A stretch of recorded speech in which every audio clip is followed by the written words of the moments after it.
Welcome to All About the Experiences. Today marks my 9th episode, and it's still great. I'm having a blast. Each week, I'm enlightened by my wonderful guest, and I encourage you all to tune in weekly and be inspired by their stories and their experiences. Make sure you never miss an episode by subscribing to the latest podcast. And let me just tell you, I'm everywhere. So anywhere that you get your podcast, trust me, I'm there. Just look for All About the Experiences, and I promise you I'll pop up. And then also, if you want to know what the latest is on the All About the Experiences brand, all you have to do is go to allabouttheexperiences.com, and there you can link to all of my social media, whether it's Instagram, LinkedIn, Facebook, YouTube, Snapchat. Did I cover them all? I hope so. Well, I'm everywhere. Oh, and Twitter as well, so I tweet.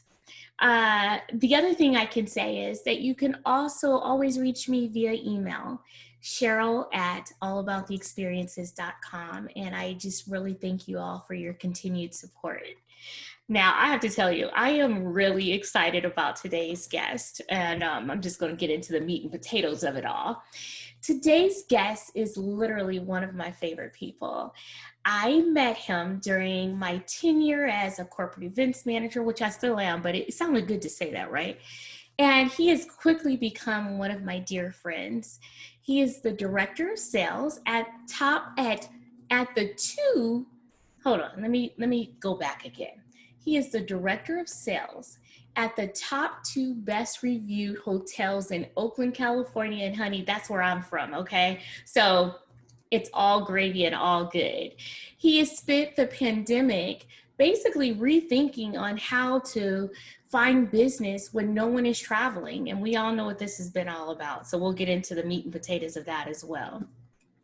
And he still has made it a point to support and make sure that our essential workers have places to stay. But, you know, sometimes we got to think outside the box. We got to get this travel and hospitality industry righted back up and get back into what we all know and love. And that's connecting and meeting and being comfortable, you know, when you are traveling. And trust me, I have been to both of his properties, and they're amazing. And they treated me really good too. And then on the flip side, he's a popular arts blogger who contributes to 3 websites. And he is a semi-regular on a local show and has his own YouTube channel, which I'm really excited about because I do subscribe, and I encourage all of you to subscribe as well. It's called Real Kev, spelled REELKEV.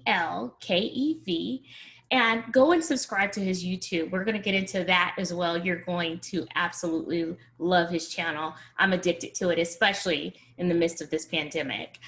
On his YouTube channel, when the pandemic hit, well, I'm just going to tell you, he not just pivoted, he shifted, because, you know, everybody is overusing the P word. So we're going to come up with something different. So we're going to say he shifted.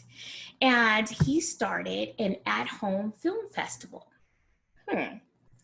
I said, I have to be a part of this. And what I love about it, I can dress the part when I'm watching it. So we'll get into that as well. He gives tips on movies to watch from home, and then mostly films outside of the mainstream. So let me tell you, not only will you be popular by being able to speak to these different films, but you'll be enlightened. And trust me, his commentary is amazing. I am also pleased to say that I think I started off with saying it, is that he's definitely become a dear friend. He knows how to treat a girl, and I'm sure he knows how to treat a guy too, but I'm just saying, the constant professional, the ultimate gentleman, and my dear, dear friend, Kevin A. Thomas. Welcome to the All About the Experiences platform, baby. You are on. First of all, I'm ready to cry about how you say these great things, but my middle initial is M, by the way. I don't know who the is. That's okay. Look, I renamed you. I'm like, hey, it sounds A for excellent, you know, like yes. number 1. And I actually M because I always wanted to be a film critic, and growing up there was a film critic named Kevin Thomas, So I didn't want to change my name, so I just threw the middle initial, which is why, by the way, you would see it's Michael J. Fox. There was already a Michael Fox. He wasn't like, oh, I got to get the J out there. So I'm Kevin M. Thomas. But you could just call me Real Kev. There you go, the real Kev. That's right. Well, I just have to tell you, thank you so much for coming onto my platform and being a part of this. And I cannot wait until we get into what I say a good old Kiki session, because we always have a good time when we're together. So without further ado. I love that we had developed a great relationship through business. Because, you know, you were a fantastic meeting planner and I love seeing you at all those events. But then, you know, when I found out you're from Oakland, where I'm from, it's like, oh, we just got to take this to a whole new level. Oh, absolutely. And so here we are. And I'm excited because, like you said, we've met at several different events. I think when I initially met you, it was at an Oakland FAM. Shout out to Ronnie Palmer and her team at Visit Oakland. She's a chief sales officer there.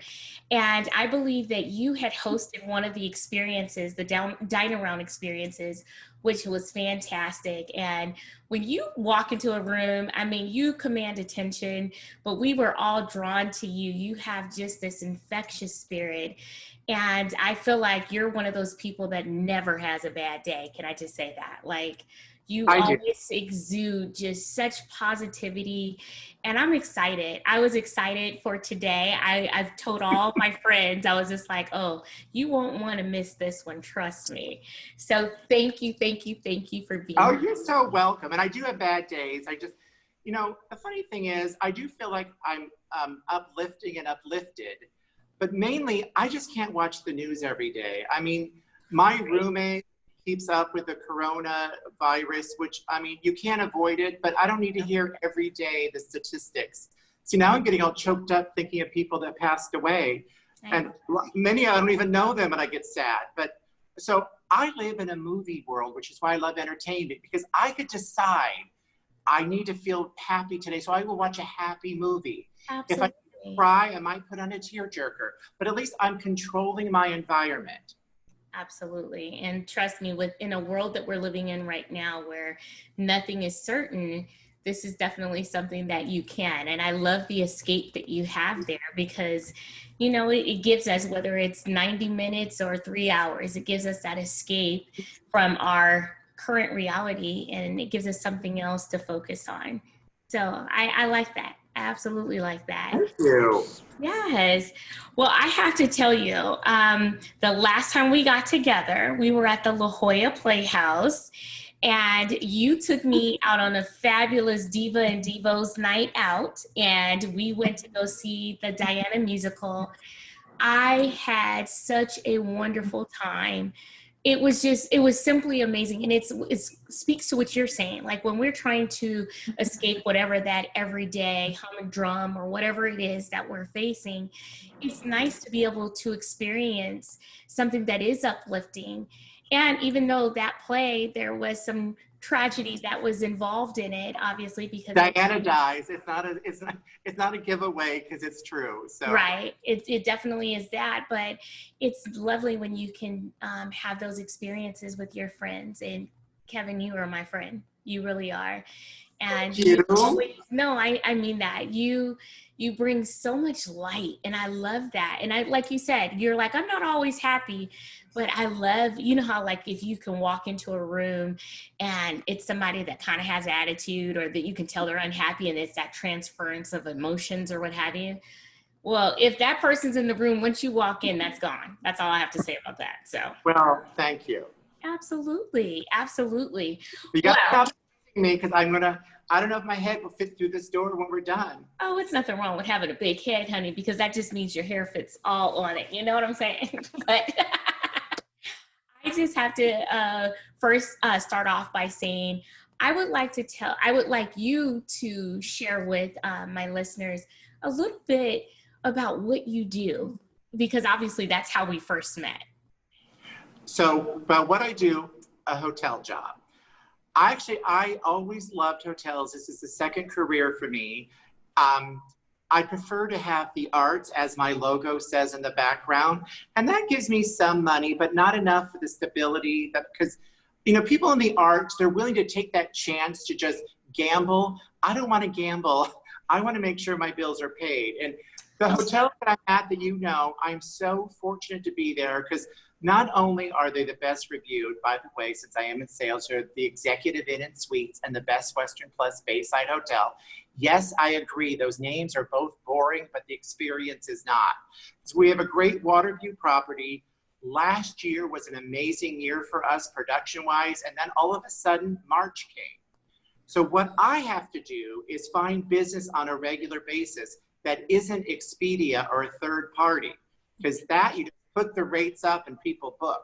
I have to find continuous people to come as a corporate client or groups or meetings, and none of that has happened since really March. But we stayed open because, fortunately, and tell me if I'm just giving the longest thing that No, you're doing great. I love okay. it. It's really important for people to understand as well. Because a lot of hotels had to close, and we don't blame them because there's no business. But I already had like a crew, so they still need to do their work. And we've had a lot of essential business people that are working at construction or elevators or contracting or what have you. So those kept us afloat at a minimal level. And during that minimal level, we really amped up. My GM was so amazing before the curve. I'm not the curve for COVID, but before the world's, he put plexiglass at our front desk. We clean, if you touch it, we clean it. We now have a sanitizing spray that you know, when people check out, we just spray the room and let it sit until it's clear and safe. We put stickers on the door. We have less human contact. Our unfortunate, you talked about a lot of meat and potatoes here, which I love, but we have a lounge that's closed because it just doesn't seem safe to use that right now, because it mostly would be indoors. Right. And our breakfast is now just grab and go. But what I had to do, although I've been in this career long enough to know, I just couldn't rely on the old ways to find business. I don't just sit around waiting for RFPs. I had to like figure out who else is in construction. And hey, client, do you know somebody else? I could reward you if you help me. I've even gone as far as one day I was at a traffic stop for the train. And I go, wait a minute, there's cargoes on that train. I started filming the trained cargo. So then I called all those companies, because if their cargoes are being loaded, they're in business. So we just have to lift up every rock, because in sales, I also feel responsible for the employment of other people. The more we're working, the more housekeepers we could use, the more front desk people. Right. But at the same time, I don't just take every piece of business. Like, I don't voluntarily take business where I know they're COVID positive people, because I want, because, you know, think about it, we're like in a bubble here of our own. If somebody sick on our staff, then that could easily transfer to the rest of the people. Even if we're indirectly affected, like if somebody knows somebody that they had, the GM sends you home and have you tested and stay there for 2 weeks. Just to be safe, we have to. It's so much uncertainty around this whole pandemic, and you have to take all those precautions. But you know what that says to me is that not only you, but your GM really values the employees and really cares about not only the employees, but also your guests. And that means a lot, especially when I'm looking at it from the standpoint as a planner, and I know that we're going to have a meeting or I have a traveler that's coming through, I want to know that they're going to be safe. So that's really important. Well, yeah, because it really is for all humankind. I told you already, I get emotional. People who died I don't know. Yeah. I don't want anybody sick or dying that I do know. So if I could be part of the team to make sure we're clean and safe and we do everything possible, then I will be part of that team. I love it. That's absolutely wonderful. And I can say I have stayed at your properties, and the hospitality that you receive when you're there is simply wonderful. Everyone goes out of their way to make sure that you're well taken care of. And I have to tell you, the views are amazing. I mean, it makes me, you know, it's interesting as an adult now, and obviously as a corporate event planner, I come back and I look at Oakland from a different perspective, because, I'm doing this for work. But when I would come home and, if by chance the house was full and I had to stay out in town somewhere, it was a different experience looking for a property to stay at. And I have to tell you, when I come, where do I make home? Obviously, it's with you. Yes. And I understand that because of everything that's going on, with the pandemic, that certain services that we had become accustomed to can't do anymore. But it's nice to know that you're still offering a breakfast, because I have to tell you, when I last stayed with you, my sister and I, we were in town for, unfortunately, a funeral, but the breakfast was amazing. And we were so glad we ate, because it was a long time before we ate after the services. So that was us. And then the care package that was left for us with some little granola, because she knew, the young lady at the front desk knew that we were heading to a funeral. And she's like, she had granola bars and water in there for us. And it's those little touches that we didn't ask her for that. She saw us when we were heading out and she handed that to us. And that meant so much. Hospitality. Well, I'm so glad to hear that feedback. And I once worked at a property where I liked what the GM said, and it really echoes here. You can't train people on how to be kind and hospitable. You could train them how to work opera or whatever it is. Right. So we seem here to hire people that like to give service and make people happy. And that's really our mantra. I mean, we feel like a family here. Many people are a family. On a gossip level, I could tell you 4 people that work in different departments went to high school together. Wow. And one time we had a night auditor who fell in love with the night housekeeper, and they both got married and both worked here. So we're a family. I love that. I love that. And who says that you can't find love at work? I mean, let's face it, we're with our coworkers more than sometimes we're with our own families. So it's true. And if you subtract the sleep time, it's even less hours with your own family. Exactly. I subtract the sleep time. There you go. Now, tell me, are you originally from Oakland as well? Well, I'm from, natives will not let me say that I am. I've been in the Bay Area since I was 5, except for 1 year. So I was born on the East Coast. Okay. But when I say I'm from the Bay Area and people find out I was born in Washington, D.C., they throw me out of the native club. I'll find another club. You're from Oakland, honey. Okay, thank you. In fact, you're part of the club, okay? Oh, I'm always going to be your club. In fact, when I worked mostly in San Francisco in hotels until 4 or 5 years ago when I came here, right. I love Oakland. So I started the hashtag, of course, it's in front, you don't know Oakland, because Oakland is so vibrant and exciting and less expensive than San Francisco. A lot of great chefs who may have a restaurant in San Francisco, they open one in Oakland where they could try new things, because it's really a market to test things out at. Absolutely. And we don't have Pier 39, but we have Jack London Square. I was there this weekend. Oh my God. I was there this weekend. I went to Plank, and that was just by chance. We were absolutely starving, and we were coming back. As you know, I was up in the Bay Area because my dad was in the hospital, but we were looking for some quick eats. And, obviously everything is outside right now as a result of the pandemic. They're allowing you to come in per se, but in having the outdoor experience. So we were there. It was absolutely. What day were you there? We were there on Sunday. Me too. What? I missed you? See, I actually, a friend, I have 8 people in my bubble. Right. We do outdoor things or sit on 2 different couches to watch a movie. Okay. But I went out and I actually started using social media. It's not my job, but I went to Eve's Waterfront, a great restaurant down the street from us. Yes, I love that place. And then, and by the way, I started a fried chicken war because the guy there won for his fried chicken on Chopped, and Miss Ollie's in downtown Oakland really has the best fried chicken. So I started a social media war for those 2 to compete. Oh, you are a mess, but I love it. But then after that big breakfast, we said, we had to walk it off. So we went to Jack London Square.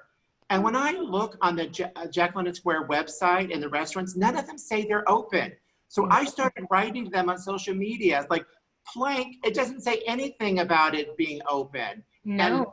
the restaurant's there. So I said, you know what?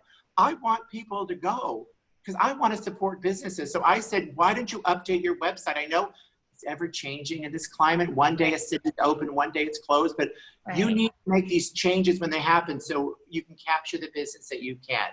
I wholeheartedly agree. And the only reason why we found out that they were open, to be honest with you, because we were looking for something to eat. And I'm like, Jack London, whenever I come home, is my go to. I always go to Jack London. And if it's not for anything else, is to stand there and take a photo and say, you know, I came home. It just that connectivity, if you will. But absolutely, I was there. And I have to tell you, the way they're handling, you don't necessarily have to have reservations. I mean, it's, you know, it's being they're seating you, the social distancing is in place, everyone was wearing their mask and having a good time and just kind of basking in all that wonderful sunshine and good bubbly. So I love But bubbles. see, the same thing when I went to Eve's Waterfront, they didn't give you a menu. They had you look at the wall or take a picture. Right. And then the table that I got had people left, they cleaned it, they sprayed it, and then they let it sit for a while before they seated me with a mask on. Right. So people are doing what they can to make sure that we're still able to get an experience of going out. Because it's human contact at a socially distanced, in that realm. But it felt good to be out amongst other people and hear laughter and conversation. So yeah, this is good. And I agree with you. They need to advertise that they're open. Yes, because they are, and people want to do these things. And I think part of the people, not for us to get political, but part of the people that are doing things that they shouldn't or not wearing masks is they're tired of being at home and they just feel, oh my God, I got to do something to get out. Right. I just do it safely. There you go. Okay, we need to hashtag that, right? Just Well, do it one of my safely. at-home film festival weeks I did a week all about masks. Mask it or casket was the theme. So I did like different movies where people wear masks. And some people, I think I'm not political, but then somehow it creeps in because one of the mask movies I did had to do with the KKK. And I said, how come they could wear that, but they can't wear a mask at Costco? Why is that? I don't know. Who knew, right? Right. Since you brought it up, I want to jump right into that. I want people to know about your YouTube channel and your at-home film festival. So let's just jump right into that. Well, I love to, you see, I'm advertising in the past. Yeah. So when I started my YouTube channel, I was there to promote The Real Kev Show, which I still have. And that's sort of a talk show where I'm taking TV talk out of the box and off the couch. I was interviewing people in any walks of life, whether it's working out at the gym or grocery shopping or whatever they're doing. I'm joining them and interviewing them while they're doing it. Okay. But as you know, because we saw Diana, which was on its way to Broadway and actually made it to Broadway, but didn't officially open, only in previews. And then the pandemic. When Broadway shut down, that was like cutting off Kevin and movie theaters. That was cutting off Kevin from what I live for besides my life is entertainment. Right. So when this first happened in March, I started the At-Home Film Festival, hashtag At-Home Film Festival. And I didn't know it would be we really didn't think this would go on forever. Right. And so I was doing a movie review a day. So for 61 days in a row, I would get up, find a different outfit. And by the way, I don't realize I don't have 62 outfits. and then at some point, different way to do my hair. There you because go. I wasn't getting it cut. I was ready for the man bun. But for 61 days in a row, I did a different movie a day, and then I turned it to weekly. So now on Sundays, I have the At-Home Film Festival where I give you 7 movies to watch for the week. Sometimes I couldn't narrow the field down, so I say have a double feature one day and do 8. I love it. Thank you. And I do try to, as you said earlier, I try not to just do like the movies you already could see without someone suggesting them. I try to do ones that maybe were from film festivals that didn't get a big release, or they're LGBT related or independent. A lot of people pay no attention to documentaries. Right. I try to do a way to twist it to find an audience. One week I did all silent movies.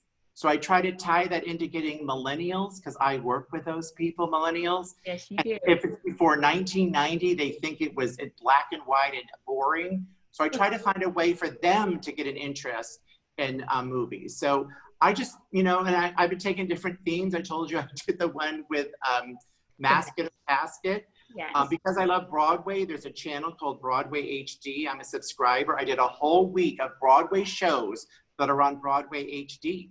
Wow. So I've done, you know, directors or snubbed best pictures at the Oscars. It's just different themes. I love that. I always feel like, you know, even in the space of doing corporate event planning, to me, it's always so important to have a theme and a purpose behind it. And so you embody all of that, because just like you were saying with the millennials, it's just like you're indoctrinating them to something that they may not have necessarily even thought about. And then they have this whole thing, because I love how my kids, they'll hear a song on the radio and I'll be singing it. They're like, how do you know that? I'm just like, hey, you guys have redone everything. And even for us in my generation, we redid stuff that my parents listened to. So, you know, I think that's an awesome way of really getting that cross-cultural, cross-generational, you know, interaction and doing something that we all love to do, you know? Well, you know, I've always loved the arts, and I love to find things and introduce them to people. So for me to blog about it or write on my website or the other websites, I'm just trying to promote something that maybe not have discovered. Like, no one needs my help promoting the Avengers movie series. They don't need me at all. I'm just trying to find a way to find like people to maybe look at history and see what they missed, or know new things that are out now that don't get the wide release. Absolutely. Well, let me ask you this, because some of the genres of movies that you talked about, I know that you're actively involved in the hold on. LGBT. No. Well, it doesn't, as long as you get the initials, they think about LGBT. LGBTQ. But then some people have Q at the end. Okay. I want to make sure I encompass everybody, because that's really important to me. But I know that that is a genre that you have your heart in, and I know that in the community you are front and present in promoting, and I want to talk about that too. That's really important to me, because you spread love, light, and rainbows as well. So talk to me a little bit about your work there as well. Well, I mean, my only work really with the LGBT community is through film. I go to a lot of film festivals that are LGBT related, including, now they're virtual. Yeah. There's one in Palm Springs, which is my favorite. Don't Tell San Francisco's Frame Line. In September, and I'm pretty sure it'll be virtual this year, it canceled because it's next month. I've gotten so involved in that I'm on the committee to help pick movies for that festival. Wow. I also have my own segment called, it's been a bunch of, oh my God, I can't believe I forgot for a second, where I find web series that are LGBT related and I screen them at the festival.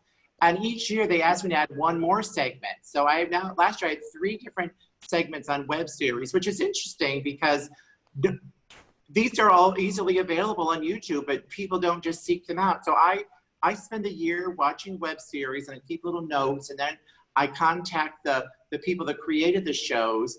And then I have the fun part of what episode will I show? Because I don't want to show something that is history, because it's one episode I'm showing. Gotcha. And if you don't know the history, then it may not make sense. So it's often the first episode that I screen, but I want to help those shows find a bigger audience. So I have them screened at this film festival. I'm part of the Web Out series. I love that. I absolutely love it. And I have to tell you, with regards to Palm Springs, I was there late last year. It was amazing. I went there for the site holiday event, and such a beautiful city. And I love the diversity that's there. I love that everyone that's there, I mean, it's kind of like when you walk into Nirvana and everybody is just chill, and it's just like, we're here just to enjoy and have a good time and have good cocktails. So that's my thing. Palm and San Diego, I love for the same reasons. Those are I'm thinking, this is just my early thoughts, but when I retire, it might be Palm Springs, because that's where often old gay men go. And although some might call me old, I'm still young. You're Um, very young. Are you kidding me? well, I've hung with you for a night and I was worn out at the end of the night. well, you know, at work, because I work with millennials, I'm 20 years younger. I've lied to say I was born in 1980. And my prom song was My Heart Will Go On, because then, you know, then they relate to me more. But actually, you know, one thing that I think Palm Springs would need, and someone with money should think of, is a restaurant slash club that's open late.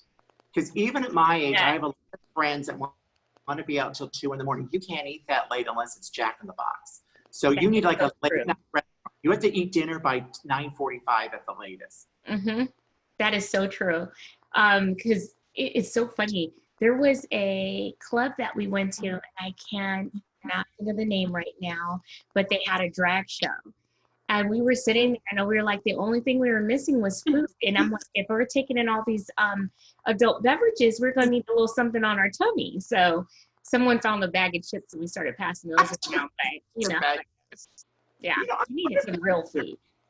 they right, I think almost like the day the pandemic hit, Asia SF Palm Springs opened, and they're from San Francisco, where they have a drag show, but they're also a restaurant. I'm gonna find out if they actually are doing the rest. They're not operating right now because of Right, the right. pandemic, but I know their food was really good in San Francisco, and it's the same owner, so I don't know why they wouldn't carry their successful platform to Palm Springs. Absolutely. Well, it sounds like something that we need to put on our bucket list of things to do together. How about that? I know, and I know the owner, so I could get us VIP. You know, I'm all about being a VIP. I know. I love it. Well, I had to ask you this too, because I mean, we've talked about the hospitality industry. We've talked about what you're doing on the Real Kev show. And you're just that person that I tell you, you are what my grandmother would call the glue. Okay. You bring all of these things and people together and make, as my mama would say, shit happen. So, with Ooh. that being said, yeah, I mean, you're on it. So let me ask you, how did you even decide to use the YouTube platform? I mean, there's so many different platforms that are out here, like in the way of social media. But what is it about YouTube that made you feel like, okay, this is a place, you know, for my show? Well, I think that YouTube has a following for shows. I mean, a lot of, like, Instagram now has a channel, but Yeah. when I did this, they didn't have a channel. But I decided to diversify myself in many different platforms, and my video stuff would be on YouTube. And I find that's a great source. It's like a channel now. It's streaming. Like Instagram doesn't stream. I No, mean, they people could watch my show streaming at home on YouTube. gotcha. That And makes one thing too, not necessarily about YouTube or the platform, but one thing that, and this is sort of part of diversity. I did this all later in life, and back in the day, I probably would be a failure because I'm not 6'1" and 180 pounds at age 30. So today's world is willing to embrace an over 50-year-old chubby guy, because it's different, you know? So I'm not just like the male model, which always strikes me. I always loved the 6'1", 180. Once I was trying to, this is a side story, but I once was not working, so I applied for insurance from Blue Shield. They turned me down because of my height weight proportion. A man my height should weigh 180. So I said, do you only cover male models? I love it. Well, like, what 6'1" person really in today's world weighs 180? Right. Maybe the average is 205, you know, but anyway. But today's world, I mean, diversity is the norm. You don't have to be a cookie cutter and fit into anything, as long as you know, and I think my biggest thing, I mean, you commented, and I think that I do have a over-the-top personality, which I would love come it. through on camera. I also think I'm spontaneously funny. I'm not scripted funny. I can never write any, it just comes in my head, comes out my mouth.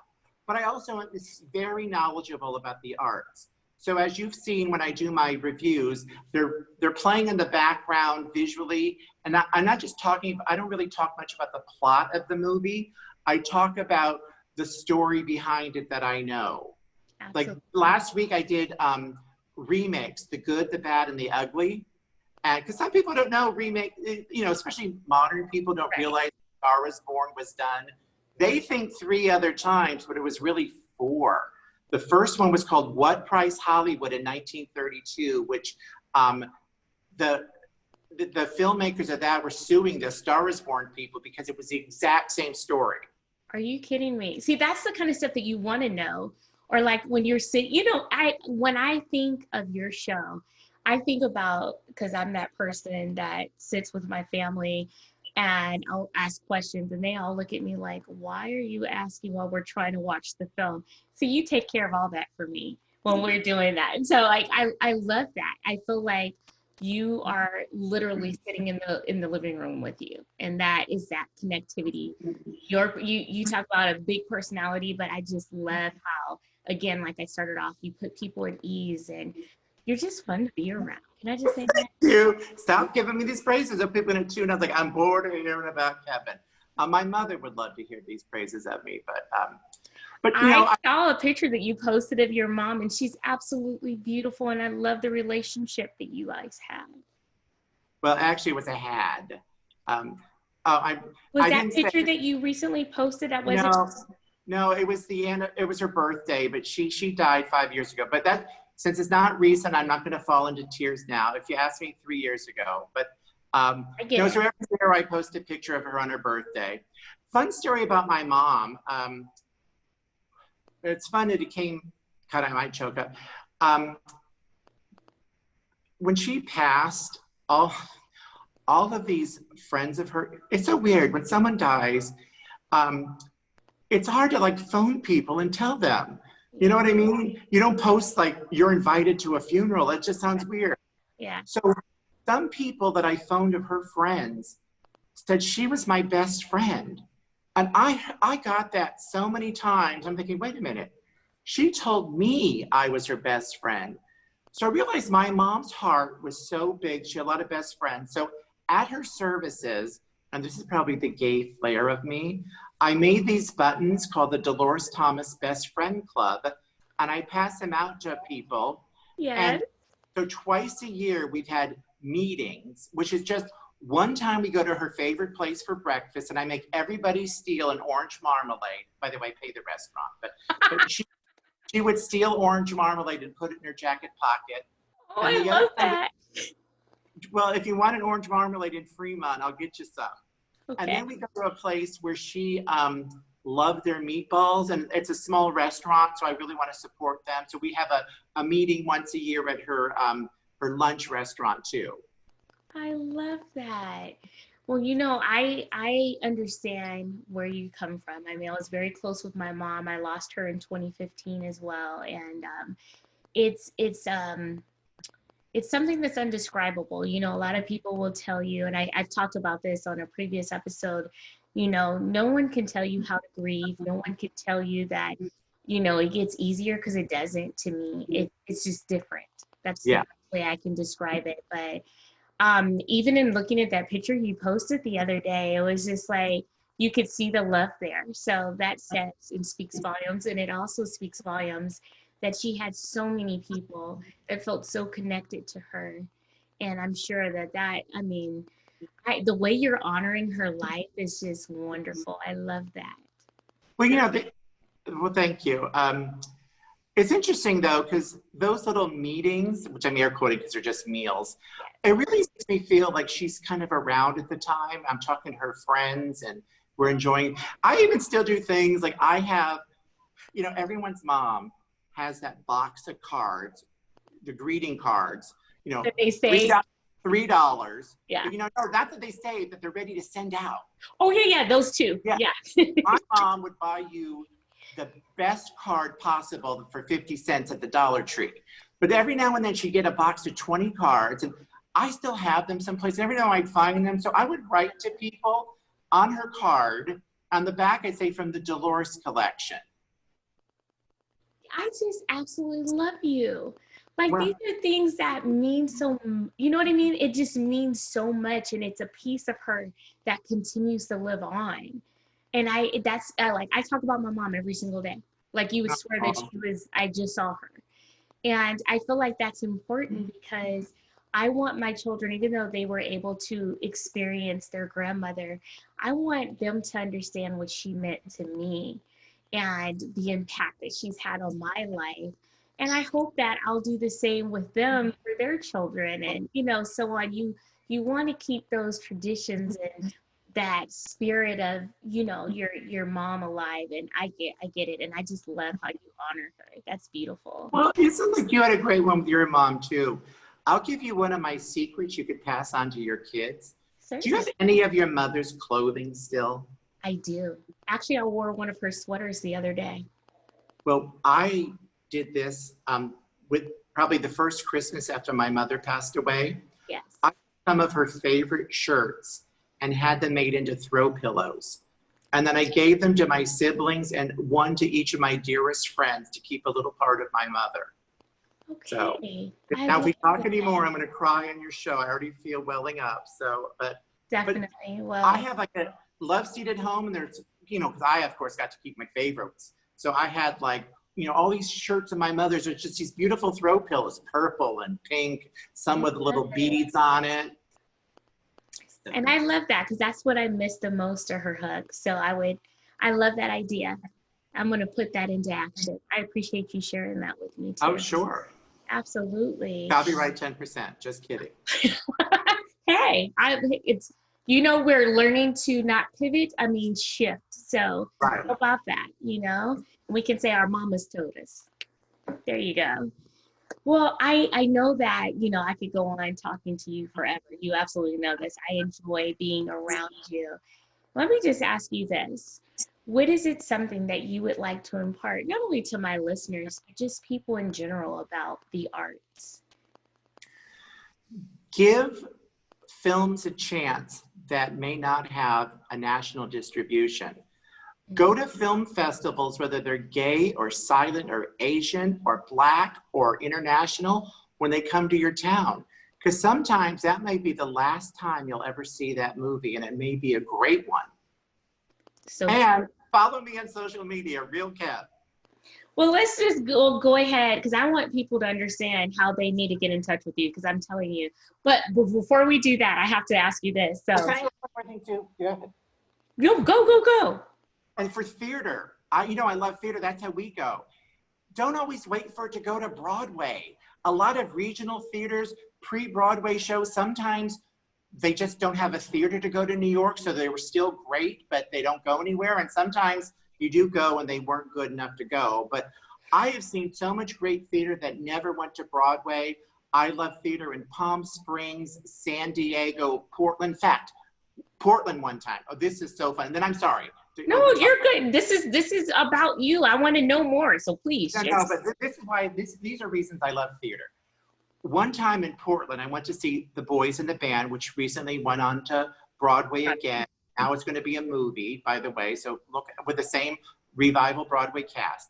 Okay. I was at this small theater company. What they did is, instead of at the theater, they rented a house, because this all takes place at someone's apartment at a party. Okay. So it was a really big living room. On the outskirts of all the theater were just the chairs for the audience. So they're acting in the living room right in front of your face. So, I mean, you could have tripped the actors or sneezed and ruined the show, but that to me was really a great theater experience, and that would never be on Broadway. No, you would never get that in that, just that intimate connection that you can have with the actors and the characters that they're playing. So I love that. That is absolutely fantastic. Yeah, I'm telling you, if you hang around Kevin, you are going to get indoctrinated to so many fantastic things, and you're going to have a wonderful experience.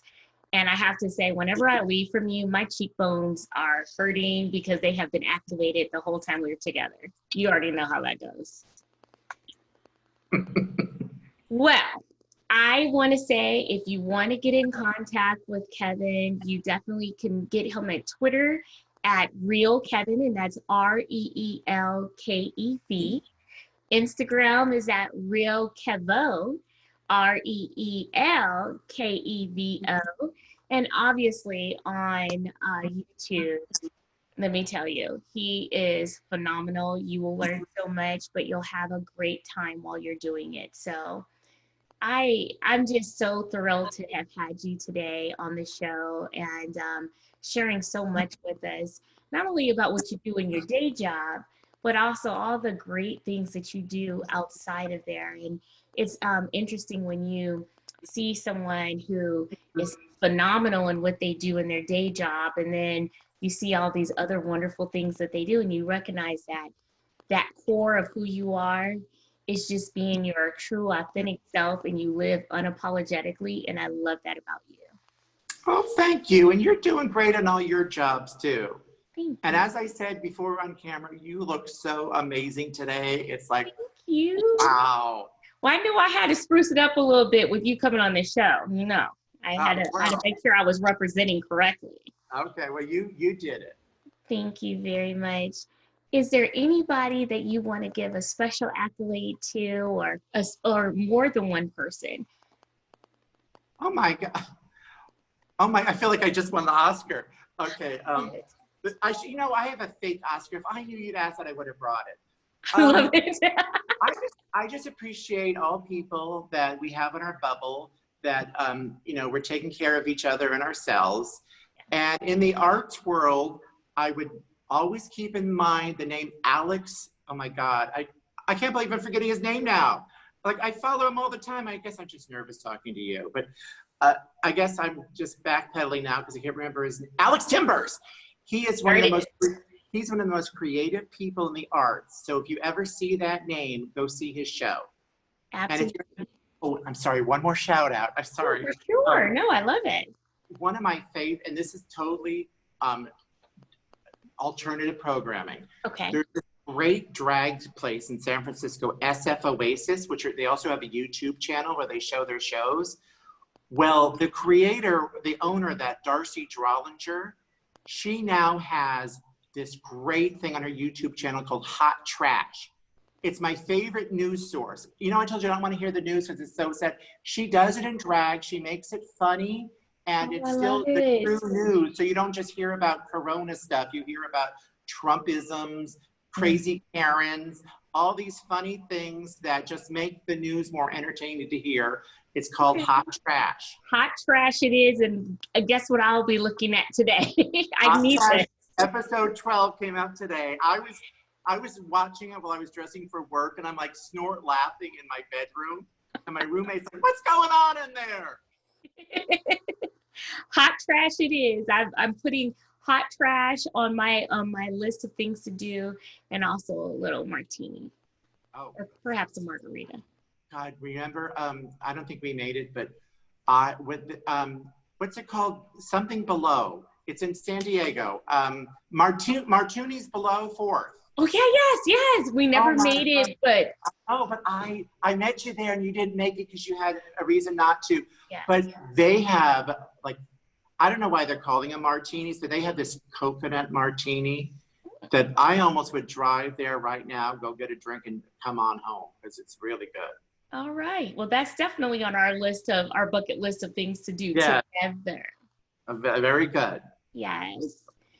Thank you so much for being here. I can't say enough wonderful things about you. I know you're like really, you got me out of my shyness. Well, as if that was hard to do. I love it. I was shy up until the 11th grade. Really?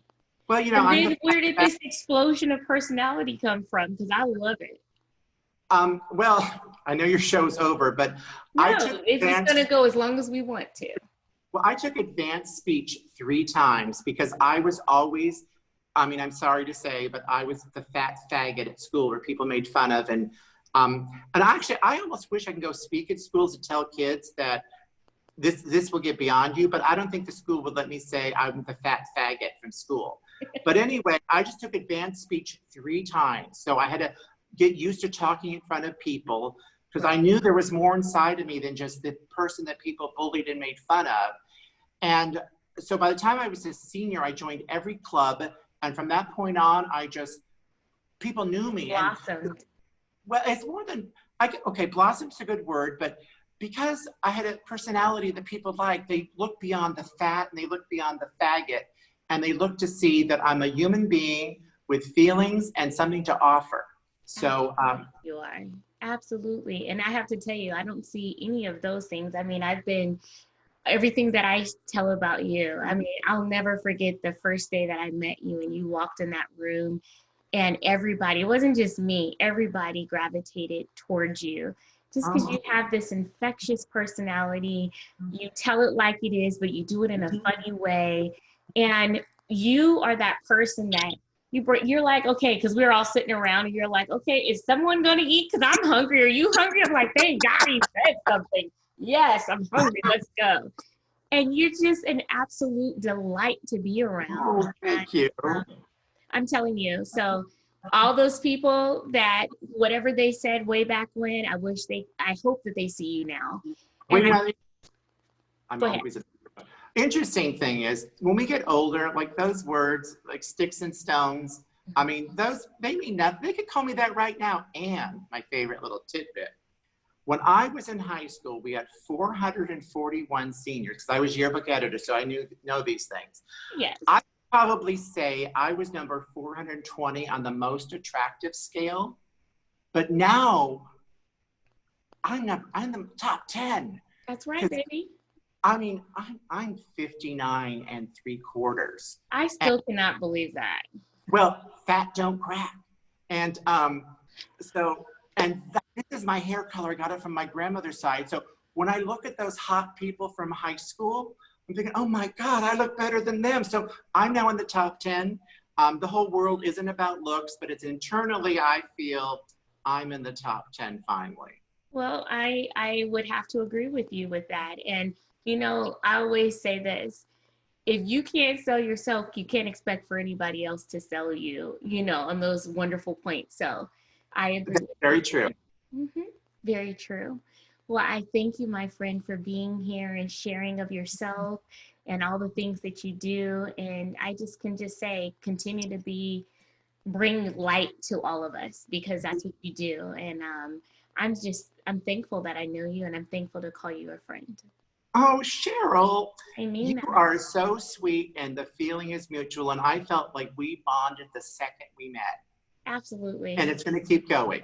It's going to keep going. Absolutely. Well, with that being said, I always leave my listeners with this, be good to each other, but more importantly, be good to yourself. You take care and thank you for joining me. Thank you.